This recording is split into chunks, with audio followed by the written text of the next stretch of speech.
This is Busted Pencils, fully leaded education talk. Here are your hosts, Dr. Tim Slecker and Dr. Johnny Lupinacci, educated educators talking education. Yes, it is Busted Pencils, fully leaded education talk. Educated educators talking education. First downs, Friday night lights. Johnny Lupinacci, how are you, my friend?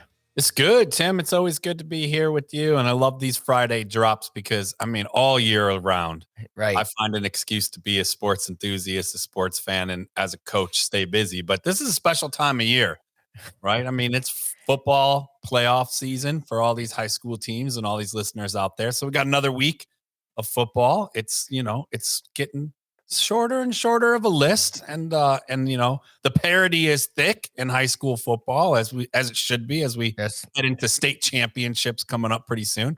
But all the sports are really firing all cylinders this time of year, and extracurriculars are special. And I love when we get together to do these special episodes, First Downs and Friday Night Lights. But it's really just a fun way to get together and talk about the other dimensions, Right, of public education that often gets separated out. And then myths start spinning, right. And so we started talking a little bit about that a couple of weeks ago, Tim, about being a student athlete and about the well-roundedness of being part of an athletics program, not only at the high school level, but at the collegiate level, and the way it prepares young people for life. And of course, I'm biased, Tim, as a coach, a teacher, and a professor, now coach also. I couldn't give up. Those two things go together hand in hand. But Tim, we got a special guest with us today. Why don't you introduce him and let's dive into it? Yeah. Well, check this out too for our guests too. We've got two intros here because I want to set the stage with this. Intro number one. All right, everybody ready for this one? Yeah, we're ready. He's a 3-time All-Ohio linebacker, Harvard football letterman, and captain of the 1985 team, setting records and earning AP All-American recognition. Football taught him the value of grit, teamwork, and resilience, shaping his leadership to transformative roles across multiple sectors. Welcome to Busted Pencils, Brent Wilkinson. All right, that's one intro. Got another intro, though, too, because here's the other. He graduated from Harvard College with honors in economics and earned his MBA from Harvard Business School. He's a powerhouse entrepreneur with 4 successful exits, including IBM's $2 billion acquisition of Turbonomic, where he took on the roles like Chief Strategy, Chief People, and Chief Information Officer. He's a transformation leader. Man, welcome to Busted Pencils, Brent Wilkinson. The question, Brent, which one are you? None of the above. I'm a dumb jock. That's what you asked for. I'll let you jump in with that line. Brent, welcome to Busted Pencils. How are you? Thank you, Tim. Thank you, Johnny. I appreciate the invitation here.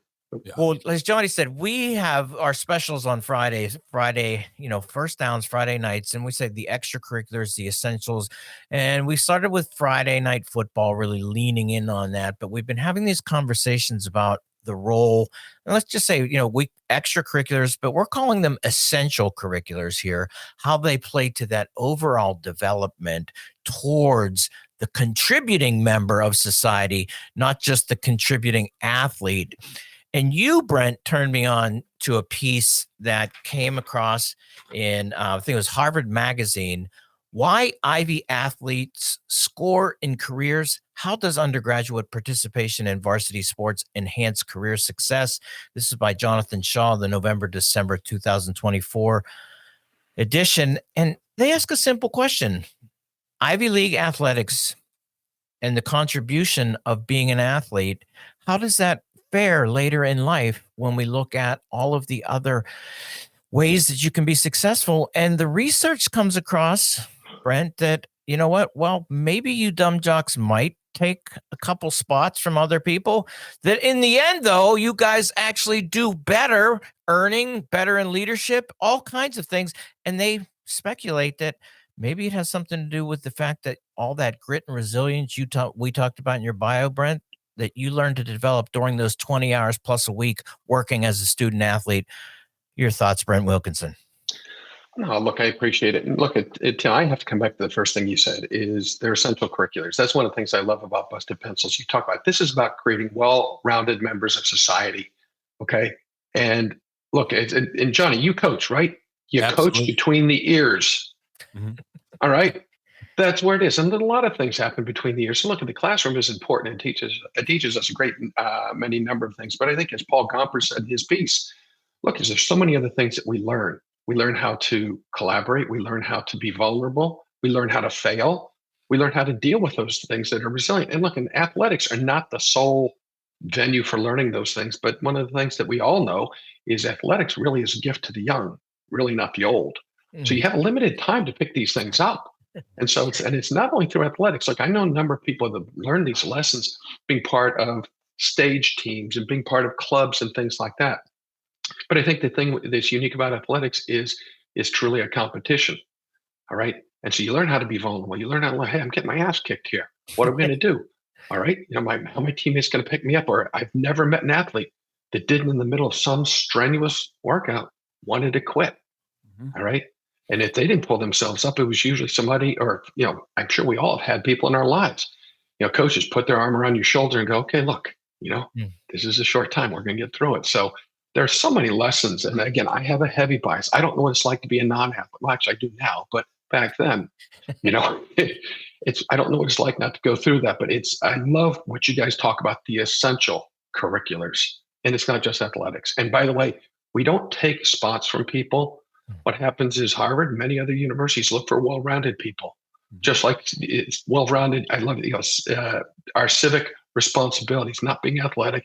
It's not only being academic, it's being a lot of different roles. And you learn that through school, through the extracurriculars. So Yeah, I'm how's so that for a glad. warm up? I love that, Brent, and I love that you also took away that little barb I threw out there that you guys take those places, because that is kind of this feeling that somebody's like, whether it's Harvard, whether it's Washington State, whether it's Edinburgh University of Pennsylvania, where some other guy on Busted Pencils went to school.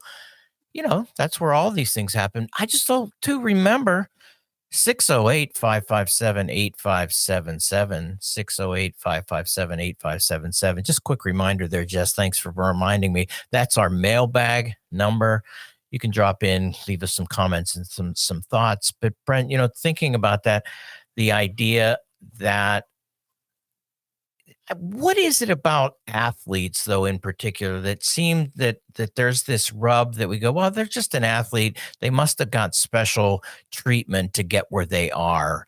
I love this research because the research really points out here and saying, that's not true. But where does this myth come from that athletes get better treatment, get better results, and the sense of, if they weren't playing football, they would have never been at this college. They would have never been here. Where's that come from?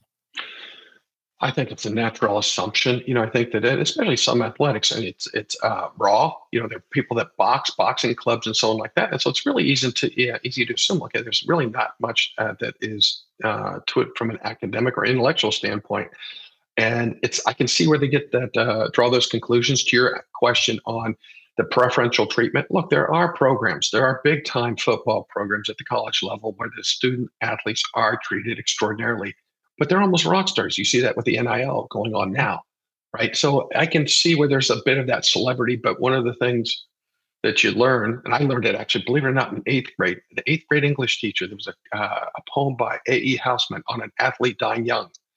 Look, that glory does not last. Mhm. All right. So you got to think about what goes on after. So is there preferential treatment? I think to a degree. And I think a lot of people, and look, the whole college and high school experience, I remember Friday nights, boy, the whole town came out. Yeah. Right. And talk about, it's a point of civic participation, and that people raised money, and there was a pageantry.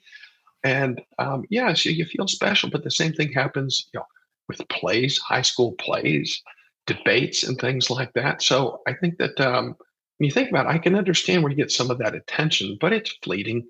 And you get a lot of athletes that do live in the past and so on. Most of them that I know, though, they go, okay, let me take in, those lessons that I learned. How do you set a big goal, break it into smaller pieces? How do I realize that one person's not an island? That if you want to go fast, go by yourself. If you want to go far, go as a team. So all those things, Tim, I think that I can understand where people might draw the conclusions, but I think it's shallow thinking. Shallow. Johnny Lupinacci. Yeah, I couldn't agree more with Brent's response, his contribution to this myth busting here that, just because we have big cases like the NIL, especially, and it has brought so many, especially college athletes into the forefront of, they're earning money while they're still technically amateur athletes, and they're also student athletes. It doesn't take away from that requirement that they're student athletes. And I love that Brent brought it up, Tim, and you teased it a bit. There's this myth out there that that athletes across all the sports are celebrated for their athletic ability only. And that's just not the case. Every single college athlete has to be admitted into that college, and those admission standards don't change for those students, even if they're on full scholarship or anything. It's considered, like we call them extracurriculars, our essentials. It's considered a well-roundedness to their college application and that they're academically already eligible, right, to be considered for admission into these great schools. And so it's really important to remember that student athletes are students first. Even the ones making millions of dollars in the NIL have a requirement to be students first. They happen to have a really great, close to full-time job that has some accommodations for their student requirements, but they have to meet those student requirements. And believe me, especially if we take football, for example, and we look at the work that those young athletes are putting in and day out, and the regiment that they're on, and the leadership and the roles they're in to have a quality program. And that's at any school, high school or college, right? There's a lot of work. It is not a short, easy work week. It is not a life of partying or anything like that. It is school work. And what I mean by work is that time in as an athlete, any sport, they're working out, they're taking care of their health, they're getting their rest, they're going to class, rinse, repeat over and over again. And they are really on a grind. And I'm not saying that other college students aren't, but it's really important to recognize that the red carpet isn't necessarily rolled out. And then there's these 4 years of a life of luxury, or even 2 years if they go into the professional realm early or anything. They are working really hard. And so I love that we're celebrating that well-roundedness as early as we can. And we say, all of us as coaches, we've been there, and as athletes, we've heard this too. You're preparing for life. Right? I like that Brent says, like, sports help give us that opportunity to experience vulnerability, to experience loss, to have adversity, to have to turn towards others, to learn to depend on one another, establish trust, and work hard. I mean, those are core democratic values.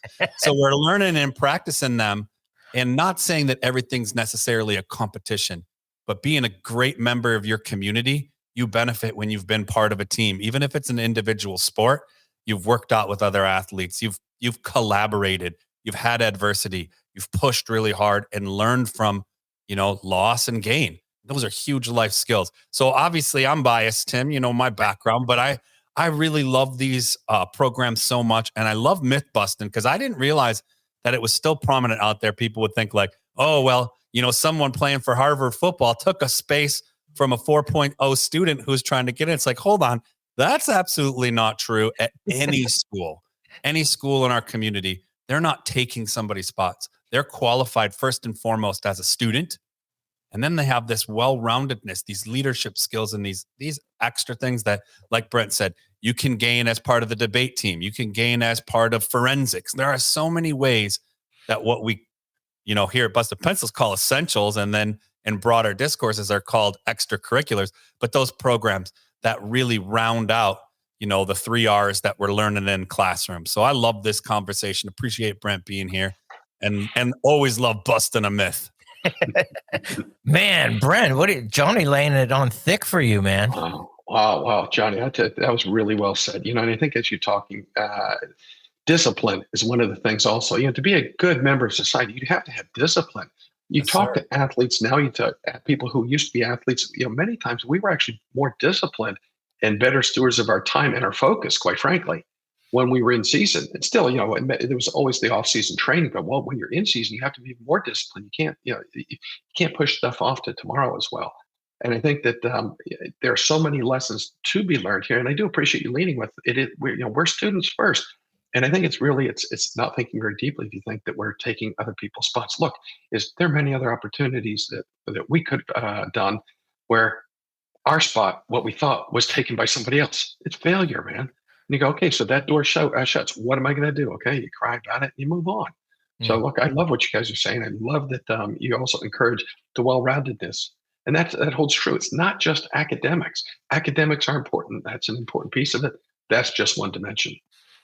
I'd like to just back to the research here to kind of lay this out. The findings it's over 400,000 different athletes that they looked at here, though, too. And the conclusion is that again, taking away the myth that you take away spots from others, but the reality is that having some connection to sports, that there is a contributing factor that seems to have some prediction on later in life successes, whether they be financial, whether they be leadership, you name it. And so this idea that I've even heard people saying, "Hey, school would be great if we just got rid of all of that extra nonsense." And you're like going, what? Wait. And here it is right away, deep, really rich study that says, no, actually, student athletes tend to contribute more, do more, spend more time with others. I mean, and kind of putting it out there, not even a myth. The fact is that it's a good thing to be a part of an extracurricular activity when you're in schools, because it does prepare you for adversity, for failure, for working together, for understanding all of those things. Even some of the things that you're learning in class, you find out that they are sometimes applicable when you're playing in the field. How that relates, Brent, I see a little agreement on that. Absolutely. Look, Tim, it's human nature. We want to be part of something bigger than ourselves. Sports allows us that to happen. Whether you're on the field, you're on the sidelines, you're in the stands, whether you're in the gym helping people out, there's a number of ways people are part, and you achieve things. When I look back on my career, and Johnny, I'm sure you see this both from personal experience and Tim from personal experience, and in athletes that is when you're part of something bigger, it enriches your life. And being part of something bigger isn't unidimensional. It's not only academic, it's not only athletic, it's not only these other extracurriculars. It's being well-rounded and learning how to contribute to something big. Sometimes, and also to be a leader, have to know how to be a good follower. All right. And you learn these lessons in school. You learn them through the extracurriculars. They're the essential curriculars. And so I think that it's an important part of life. And I think if you look at education or going to school as just unidimensional, you're cheapening the purpose. You're cheapening the experience. Lupinacci. Well, I couldn't say it any better than Brent here. And what you, Tim, and Brent are talking about is, absolutely just thinking about education more broadly as the essentials. And, and sports, sometimes get that myth of like they're separate from, but they're in every way part of it. And I like that Brent talked about it. It's just opportunity for even the folks involved who aren't doing the athletics. I mean, I think about managers, I think about, photographers, I think about in these days and age, the marketing that social media students are doing, that all like every merchandise, stores, concessions, it's just this real life application and also joy in our culture to come together and to experience that local economy, that strengthen our community. And Tim, we're big fans of it. We got Brent here. He's clearly a big fan of it, but that help contribute to the success of these students as they go out in life. Right. And they apply these skills into their different professions. So love having that conversation here today. It's always extra special. Brent, thanks for being here with us. Thank you. Yeah, Brent, thank you so much for busting pencils. And you know what? You're not really a dumb jock. Yeah, no, I don't know. Maybe. Well, now for our moment of Zen.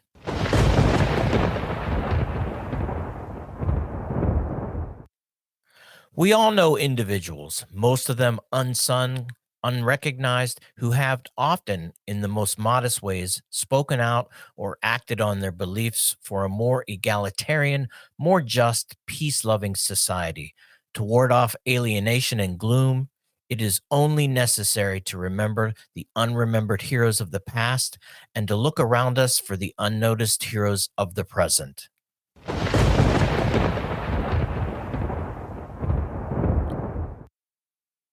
Thanks for listening to Busted Pencils. Don't forget, you can tune in and listen to Busted Pencils across all the civic media stations this Saturday at 3 o'clock. If you missed that, you can download the podcast and listen. We got a great episode about college teaching, our AQ episode. We'll keep going with that. And don't forget, you better not be late Monday morning for homeroom. That's right, homeroom episode drops on Monday. Keep Busted Pencils.